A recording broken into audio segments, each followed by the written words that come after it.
Rencontre ce vendredi à Goma entre le vice-premier ministre en charge de la défense congolaise Jean-Pierre Bemba et son homologue kenyan Adan Duale.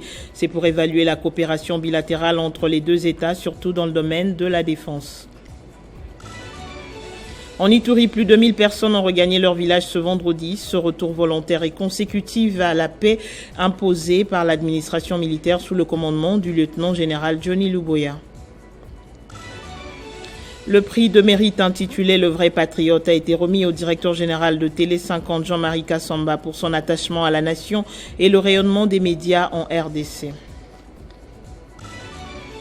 Et au Niger, pas de rencontre entre le chef de la junte et la délégation de la CEDEAO venue obtenir par le dialogue le retour à l'ordre constitutionnel.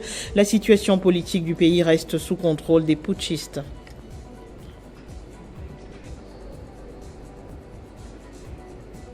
Nouvelle édition sur Télé 50, bienvenue à tous. Direction Nord Kivu, où ce vendredi à Goma, le vice-premier ministre en charge de la défense congolaise Jean-Pierre Bemba a rencontré son homologue kenyan Adan Duale. C'est pour évaluer la coopération bilatérale entre ces deux États, surtout dans le domaine de la défense. Dans son discours à cette occasion, Jean-Pierre Bemba a plaidé pour un soutien franc du Kenya à la RDC pour mettre fin à l'activisme des groupes armés à l'est du pays, surtout la rébellion du M23 soutenue par le Rwanda. Arrivé d'abord vendredi à Goma, le ministre de la Défense du Kenya a été accueilli par le gouverneur militaire du Nord Kivu. Quelques minutes plus tard, c'est Jean-Pierre Bemba, ministre congolais de la Défense nationale, qui est aussi arrivé dans la ville volcanique où il a été accueilli par les mêmes autorités provinciales. Après l'aéroport, les deux personnalités se sont dirigées à l'hôtel Serena de Goma pour évaluer la coopération ministérielle dans le domaine de la défense entre le Kenya et la RDC. Dans son discours, le ministre congolais de la Défense Jean-Pierre Bemba a souligné que cette rencontre s'inscrit dans le cadre de la continuité de la coopération en matière de défense entre ces deux pays pour travailler ensemble afin de redorer l'image des forces armées de ces deux États et lutter contre la propagande hostile. Cette rencontre est un moment crucial que je considère de grand enjeu par les sujets qu'elle traite, notamment l'assistance et la formation des FARDC. Ce domaine devrait contribuer à la crédibilité de notre coopération, qui doit se traduire par le respect des engagements et l'observation objective de l'accord de coopération en matière de défense entre nos gouvernements. Le ministre kenyan de la Défense Adan Duale a salué cette coopération entre son pays et la RDC. En Ituri, plus de 1000 personnes ont regagné leur village ce vendredi sur l'axe Komanda-Luna, en territoire d'Irumu et une partie de Tchabi. Ceci grâce à la logistique de l'armée, un retour volontaire consécutif à la paix imposée par l'administration militaire sous le commandement du lieutenant-général Luboya Johnny. Le coup d'envoi de cette première phase a été donné à partir du stade Epoville de Bunia par l'administrateur du territoire militaire d'Irumu. Après la stabilisation de certaines agglomérations par l'administration militaire de l'Ituri, l'heure a sonné pour le retour des déplacés dans leur milieu d'origine. Soucié du bien-être de sa population, les gouverneurs militaires de l'Ituri mettent à la disposition de la communauté de véhicules pour acheminer plus de 1000 personnes dans les axes Bunia-Komanda, Tchabi, Bouanasoura-Ndimo, Ofayi, Zunguluka. Cette opération a été supervisée ce vendredi par l'administrateur militaire d'Irumu au départ du stade Epoville. L'une des retournées a manqué des mots pour remercier l'autorité provinciale pour ses gestes humanitaires.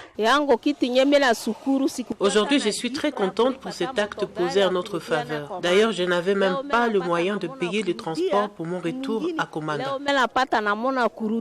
Occasion pour l'autorité provinciale, le lieutenant-général Luboya Kashama Johnny d'appeler les déplacés disséminés à travers le site en Ituri à rentrer chez eux car, dit-il, des dispositions sont déjà prises pour consolider les acquis de la paix. Bambo, Nyangaraï, Lipri, Mwanga, les populations sont rentrées.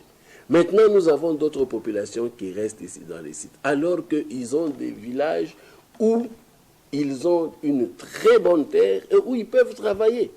Alors, ce que nous leur disons, c'est quoi? C'est qu'ils rentrent chez elles à la maison. La population itourienne, c'est une population qui travaille beaucoup. Elle n'a pas besoin de manne. Nous avons déjà fait un grand travail, non seulement avec le gouvernement, qui va nous amener des moyens d'ici là, mais aussi avec nos partenaires. L'avènement de l'état de siège a permis à de milliers de déplacés de regagner leurs entités respectives, notamment Marabo, Boga, Irumu et bien d'autres à travers la province. Et ici à Kinshasa, le président du Sénat, Bati Lukwebo, a reçu une délégation du Parti communiste chinois. Au menu, les projets de coopération initiés entre la Chine et la République démocratique du Congo depuis 50 ans.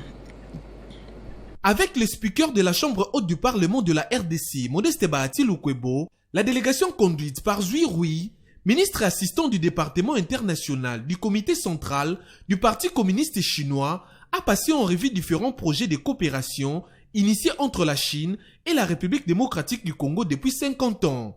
La délégation chinoise a apprécié les progrès accomplis dans les relations bilatérales avec la RDC dans l'intérêt des deux peuples. Le chef de la délégation du Parti communiste chinois a à cette occasion remis à Modeste Bahati Lukwebo un livre écrit par le président chinois Xi Jinping sur sa gouvernance. Après échange, le chef de la délégation et sa suite ont visité les installations de la Chambre haute du Parlement congolais, expression de joie aux lèvres et prise des photos souvenirs.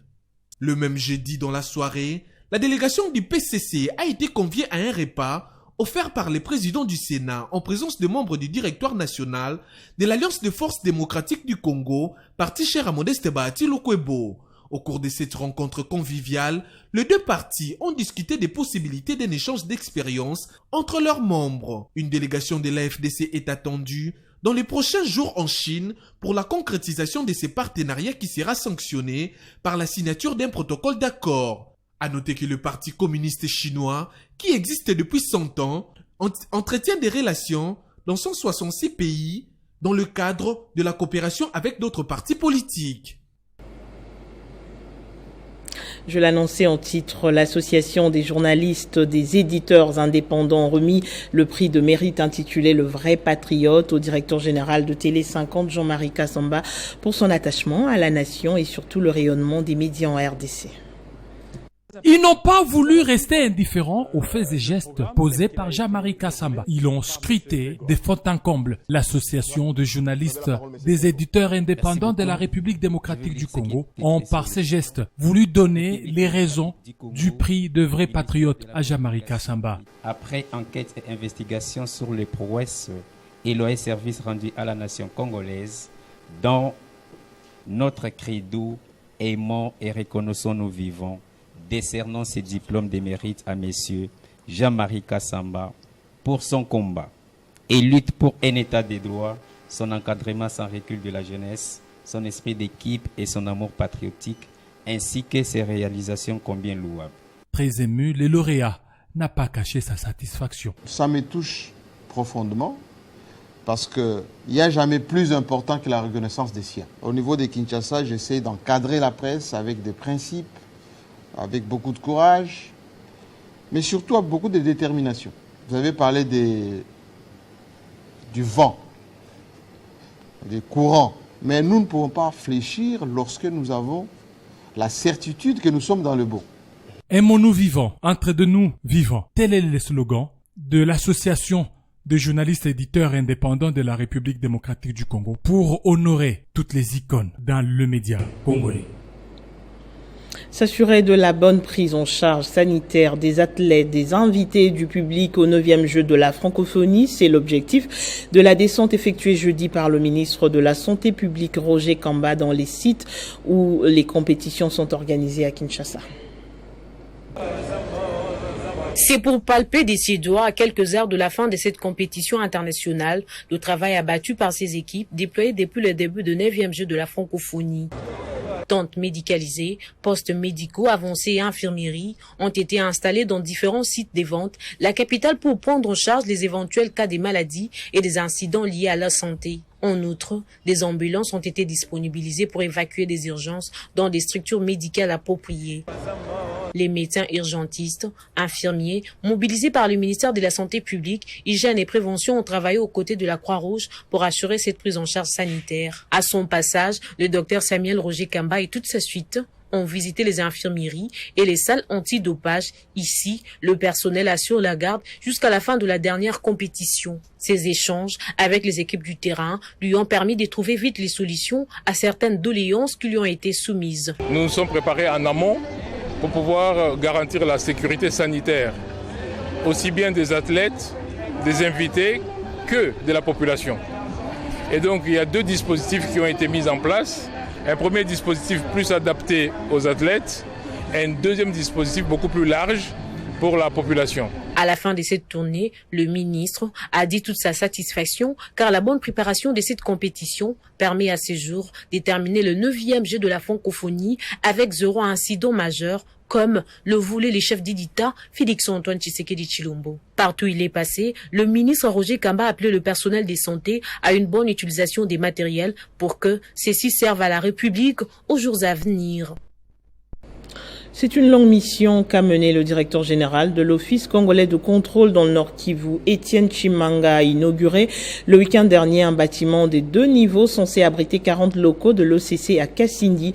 Il a également profité de l'occasion pour passer en revue le fonctionnement de ces différents services en province.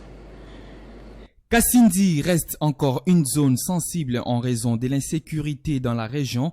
Mais cette situation n'a pas eu raison de la détermination du directeur général de l'Office congolais des contrôles, Étienne Chimanga Mutombo, qui en personne a procédé à l'inauguration du nouveau laboratoire de l'OCC dans ces territoires. Tout commence par une visite du directeur général et de son comité des différents services de l'entreprise publique à la frontière congolo-ougandaise, sous la conduite du directeur provincial Nord Kivu Albert Nzinga. Au cours de cette visite, le DG de l'OCC a souligné que l'inauguration de ces nouveaux laboratoires de Kassindi est un atout dans le développement socio-économique du territoire de Beni. Le directeur provincial de l'OCC Nord Kivu, Albert Nzinga, est quant à lui revenu sur les objectifs assignés à l'office et a profité de l'occasion pour remercier tous ceux qui ont accompagné ces projets, notamment le directeur général Étienne Chimanga, dont la bravoure n'est plus à démontrer. Après l'étape de Kassindi, le directeur général de l'OCC et sa délégation se sont rendus à Goma, au Nord Kivu, pour un entretien avec le gouverneur militaire,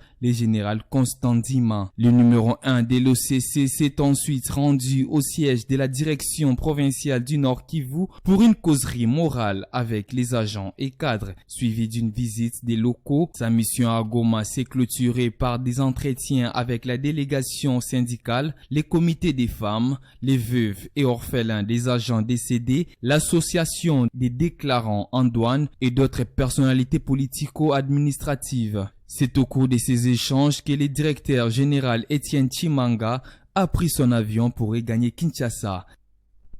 Toujours en province, les travaux de construction des différents ouvrages d'intérêt public évoluent considérablement dans le Lualaba. C'est le constat fait sur ces chantiers qui attirent l'admiration de plus d'un Lualabais soucieux de la concrétisation de la vision du chef de l'État. C'est notamment les travaux du nouvel aéroport international de Kolwezi, du bureau administratif des différents services étatiques et de la salle de congrès. Soucié de doter les Lualaba des infrastructures modernes, le gouvernement provincial accentue la vitesse à chaque instant dans les processus des constructions et des infrastructures. La gouverneure Fifi Masuka Saini tient à faire de cette province une référence en République démocratique du Congo. Selon la vision du chef de l'État, Félix-Antoine Tshisekedi Tshilombo, des nouveaux bâtiments d'intérêt public poussent comme des champignons, en l'occurrence des bâtiments destinés à abriter d'autres ministères provinciaux et des services étatiques de la province. Autre bâtiment en construction est celui de la salle Village des Congrès, située derrière le gouvernorat. Les travaux avancent normalement. La salle de plus de 1000 places destinée à accueillir des grandes assises à caractère économique. Sur les chantiers du nouvel aéroport de Kolwezi, l'heure est à la construction du tarmac. Après étude du sol, il a la dimension des 300 mètres de longueur et 150 mètres en largeur. Les travaux d'allongement de la piste d'atterrissage se poursuivent. Ils sont à l'étape du décaissement. Les ouvriers travaillent pour passer des 2500 à 3000 mètres de long. en l'espace de 2 ans seulement. Fifi Masuka Saini travaille d'arrache-pied pour doter les Lualaba des infrastructures à la hauteur de ses ressources naturelles. Dans une déclaration, les chefs coutumiers réunis au sein de l'Alliance nationale des autorités traditionnelles du Congo ont déclaré leur total soutien au chef de l'exécutif provincial du Haut-Katanga, Jacques Kabula Katwe. Ceci fait suite au non-respect qui s'observe ce dernier temps à l'endroit de l'autorité provinciale, disent-ils.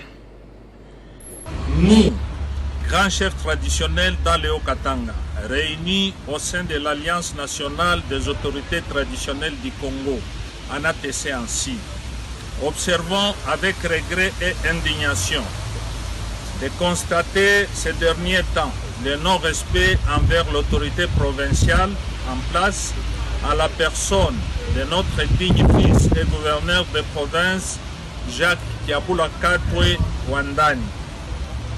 Il est exposé aux injures, humiliations, mépris, non-respect par les individus mal intentionnés et bien identifiés par les services compétents de la justice, à qui nous demandons une investigation pour mettre fin à ce genre de barbarie, frisant ainsi notre tradition légendaire dans notre province hospitalière, le Haut-Katanga.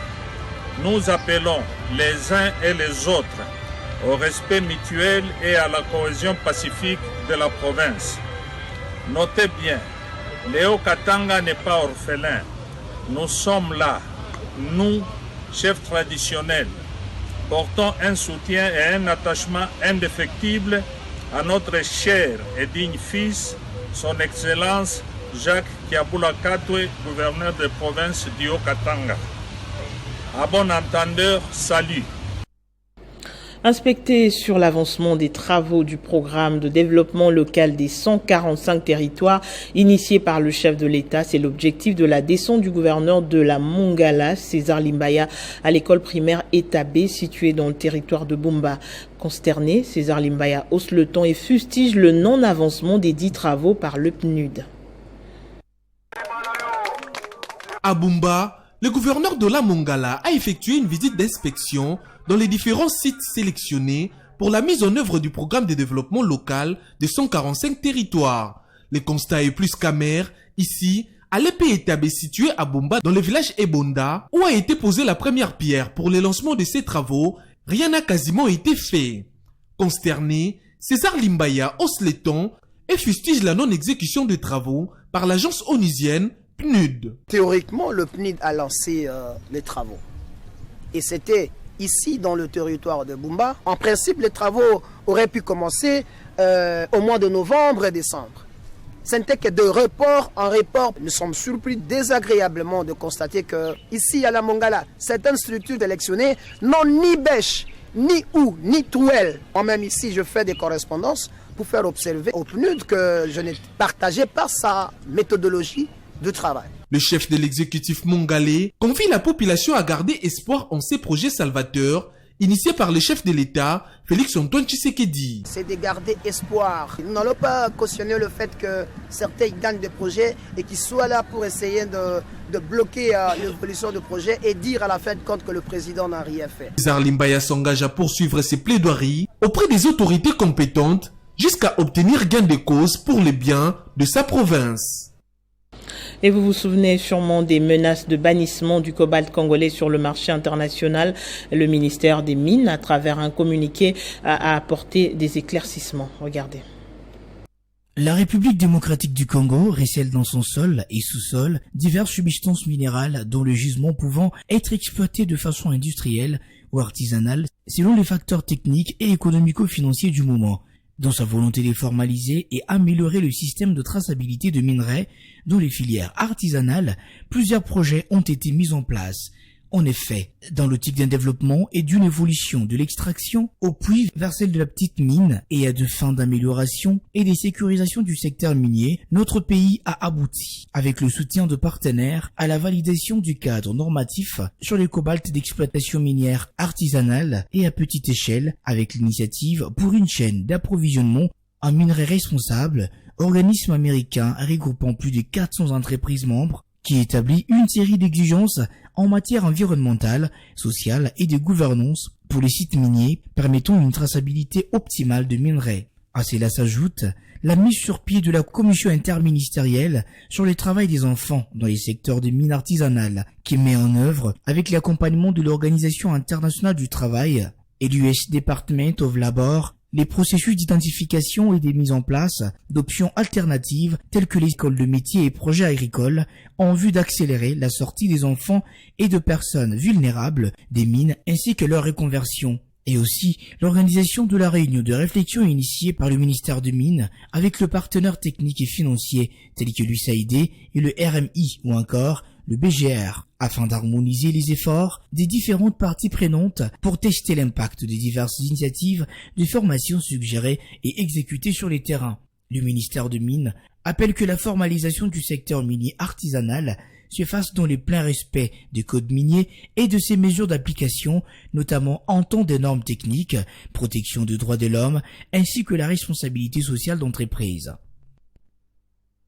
Papi Mbaki, coordonnateur national adjoint d'Ensemble pour la République de Moïse Katumbi, vient de compatir avec sa base du district de Lukunga. Cette visite est intervenue après les troubles observés en sa permanence du quartier Kanluka. Plus de détails. Cette descente s'inscrit dans les cadres des réconforts et intervient à marge des troubles observés à l'une de ces permanences situées au district de Lukunga. Animé d'un sens d'altruisme élevé dans les soucis de compatir avec ses siens, les coordonnateurs national adjoints d'Ensemble pour la République étaient au chevet des victimes de ces troubles. Il a assisté différents responsables de sa base de Kanluka où il a été accueilli cordialement par des chants en son honneur. Question pour cette population d'exprimer son affinité et son amour, ces cadres du parti politique de Moïse Katumbi. Parmi les responsables de sa base qu'il a rendu visite, on note entre autres des malades et ceux endeuillés.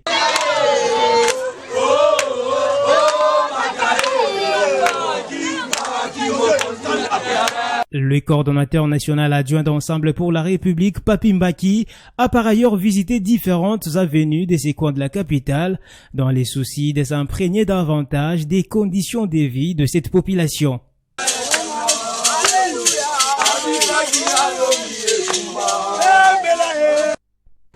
Et face à la duplicité de l'actuel coordonnateur provincial de l'Union sacrée de la nation au Katanga, qu'il soupçonne de travailler contre les intérêts politiques du chef de l'État, Kalimboui décide de prendre la direction de la plateforme qui soutient Félix Tshisekedi.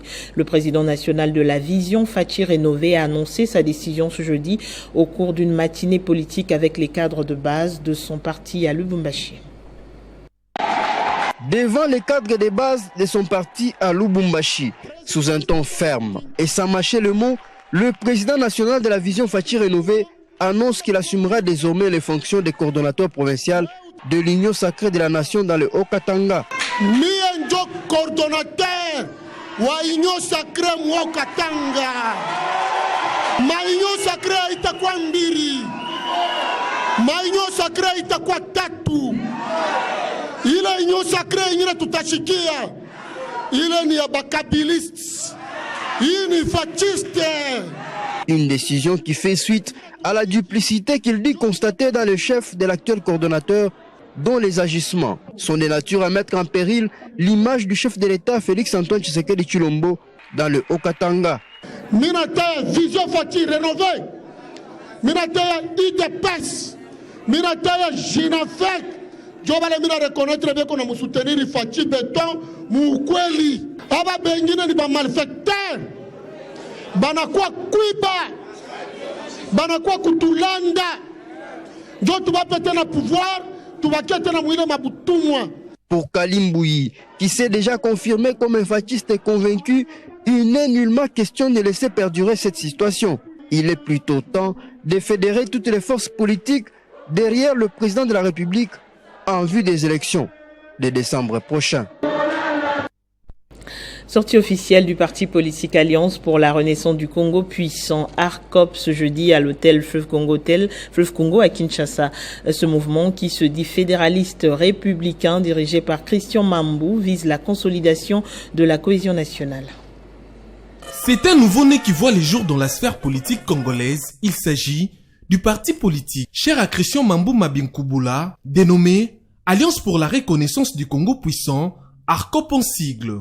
Cette formation politique aura comme mission redonner l'espoir, la dignité et la signification tant attendus aux besoins du peuple, et c'est à travers le projet des sociétés proposées. Il s'agit d'un contrat social de l'ARCOP avec son peuple pour les échéances électorales législatives et présidentielles prochaines. Contrat axé sur la consolidation de la bonne gouvernance et la transparence dans la gestion de la chose publique, tel que son président national que je suis l'a cultivé sur l'idéal de Mbutamuntu, le président Kassavou, de l'héritage politique de l'honorable Léon Ngoulouba Kapongo, Bakokele Lokanga, de ma carrière professionnelle notamment en tant que le premier coordonnateur national du groupe, ITIE en sigle, et paritaire avec la Banque mondiale. Un programme qui s'articule autour des 4 piliers fondamentaux, dont l'agriculture et l'entrepreneuriat des jeunes, le transport et les réseaux de communication, la sécurisation du territoire national et la recherche scientifique, en vue de favoriser à coup sûr le développement du pays. Ce programme salvateur devant se réaliser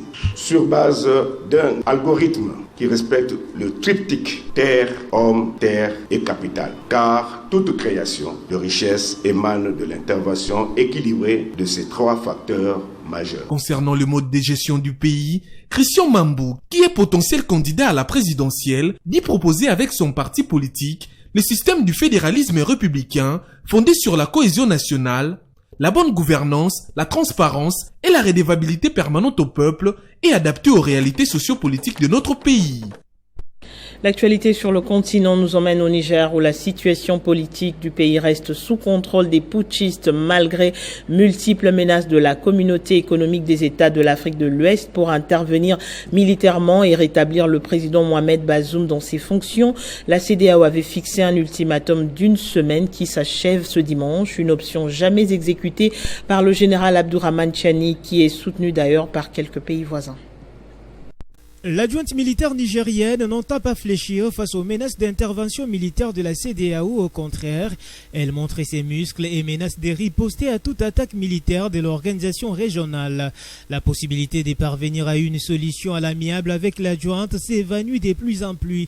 Arrivée jeudi à Niamey pour trouver une sortie de crise, la délégation de la communauté économique des États de l'Afrique de l'Ouest, conduite par l'ancien président nigérian, le général Abdoul Salami Al-Boubakar, a quitté la capitale nigérienne à l'aube de ce vendredi sans avoir rencontré le général Abdourahmane Tchani. Dans un communiqué diffusé jeudi, le Conseil national pour la sauvegarde de la patrie du Niger avait mis en garde la CEDEAO contre toute agression ou tentative d'agression contre cet État. Une mise en garde qui intervient alors qu'une mission de médiation de l'organisation communautaire s'est trouvée à Niamey avant l'expiration de l'ultimatum donné par les chefs d'État de la CEDEAO à l'adjointe militaire pour restaurer le président Bazoum dans ses fonctions. En dépit de la mise en garde de la CEDEAO par certains pays en soutien à ces militaires comme la Guinée, la Russie, l'Algérie et surtout le Mali et le Burkina Faso, plusieurs États comme le Nigeria, la Côte d'Ivoire, le Bénin et le Sénégal, ainsi que d'autres pays extérieurs à l'organisation à l'image de la France, ont confirmé leur intention de participer à une intervention militaire au Niger sous l'égide de la CEDEAO en cas d'échec de l'option diplomatique. Et pour boucler ce journal, la dépouille mortelle du père biologique du sénateur Denis Kambaye a été portée en terre hier jeudi, décédé à 88 ans. Les hommages lui ont été rendus par différentes personnalités, structures sportives et artistiques pour un repos éternel.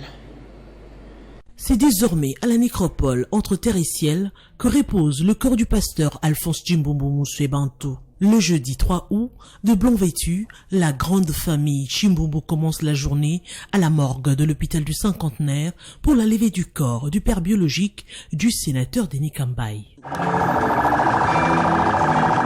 Sous le rythme de la fanfare kimbanguiste, mouchoir à la main, Denis Kambaye et les siens font une marche à pied jusqu'à la cathédrale du Centenaire protestant pour un culte. La famille est accompagnée par des officiels, dont des sénateurs, les membres du gouvernement, les chefs traditionnels, les sportifs, la SINAGEC, bref, toutes les couches de la population ont été représentées. Témoignages, mots des petits-enfants, prédications, suivi de la cérémonie de dépôt des gerbes de fleurs, le sénateur Denis Kambaï prend la parole. Laissons cet homme de Dieu aller dans la paix. C'est pour cela que j'ai voulu aujourd'hui que nous puissions l'honorer avec toute notre famille, avec tous mes frères et sœurs, ainsi que ses petits-fils en bling-bling. Prière pour la grande famille Bankwa Chipanga Bankwantolo à Majondo, direction la nécropole. Oraison funèbre avec douleur et tristesse, et en tant que bons chrétiens, ils accompagnent Alphonse Chimbombo, qui repose désormais au quartier VIP, croisement des avenues Rameau et Renouveau. La journée a été clôturée au siège du Grand Kassai sous la musique traditionnelle. On en vient au rappel des principaux titres. Rencontre ce vendredi à Goma entre le vice-premier ministre en charge de la défense congolaise Jean-Pierre Bemba et son homologue kenyan Adan Dual. C'est pour évaluer la coopération bilatérale entre les deux États, surtout dans le domaine de la défense. En Ituri, plus de 1000 personnes ont regagné leur village ce vendredi. Ce retour volontaire est consécutif à la paix imposée par l'administration militaire sous le commandement du lieutenant-général Johnny Luboya. Le prix de mérite intitulé « Le vrai patriote » a été remis au directeur général de Télé 50, Jean-Marie Kassamba, pour son attachement à la nation et le rayonnement des médias en RDC. Et au Niger, pas de rencontre entre le chef de la junte et la délégation de la CEDEAO venue obtenir par le dialogue le retour à l'ordre constitutionnel. La situation politique du pays reste sous contrôle des putschistes. Merci de votre attention. Le journal revient dans moins d'une heure sur Télé 50. À très bientôt.